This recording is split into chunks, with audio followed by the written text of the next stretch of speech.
ডিটেলসে বলুন যে কি হয়েছে এবার, কোন হসপিটালে ট্রিটমেন্ট করাচ্ছেন একটু বলবেন। আমরা এখন ব্যাঙ্গালোর আরকা হসপিটাল ওখানে ট্রিটমেন্ট করাচ্ছি। ওখান থেকে একে বলেছে যে এর বোন ম্যারো ট্রান্সপ্লান্ট করতে হবে। আচ্ছা। তো তার জন্য প্রায় 35 লক্ষ টাকা খরচ। আচ্ছা। তো আমাদের পরিস্থিতি তো দেখলেন। 35 লক্ষ টাকার মধ্যে কিছু টাকা জোগাড় হয়েছে? না, আপাতত এখনও কোনো টাকা জোগাড় হয়নি। এই ব্যাঙ্গালোরে যাওয়া পর্যন্ত এই পর্যন্ত দুবার যাওয়া হয়ে গেছে। তো লোকের কাছে হাতে পায়ে ধরে ভিক্ষা দুঃখ করে অলরেডি দুবার গিয়েছি। এখন গিয়ে যে বোন ম্যারো ট্রান্সপ্লান্ট করতে বলেছে তার জন্য প্রায় 35 লক্ষ টাকা দরকার। তার জন্য এখন আমি আপনাদেরকে 2 হাত জোড় করে বলছি যে আমার মেয়েকে বাঁচানোর জন্য আপনারা এগিয়ে আসুন। আচ্ছা, সরকার থেকে কোনো সাহায্য পেয়েছেন? আপাতত কোনো তো সাহায্য পাইনি।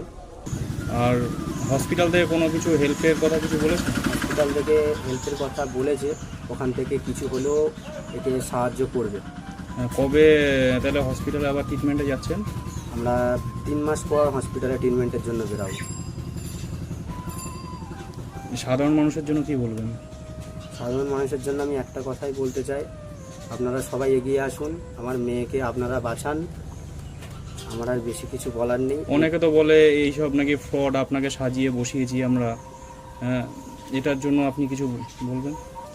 না, এটার জন্য আমি বলতে চাই এটা কোনো ফ্রড নয়, এটা একটা বাচ্চার জীবন। আপনার ঠিকানাটা একটু বলবেন। আমার ঠিকানা সুন্দিয়া, গ্রাম করোনাইট,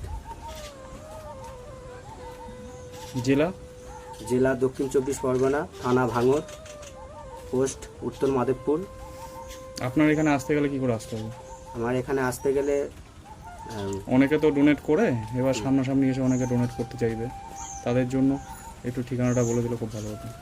তাদের জন্য সোনারপুর থেকে বাস ধরলেন সুন্দিয়া থেকে অসুখ বেরিয়ে আসলেই আমাদেরকে পেয়ে যাবে। ধন্যবাদ।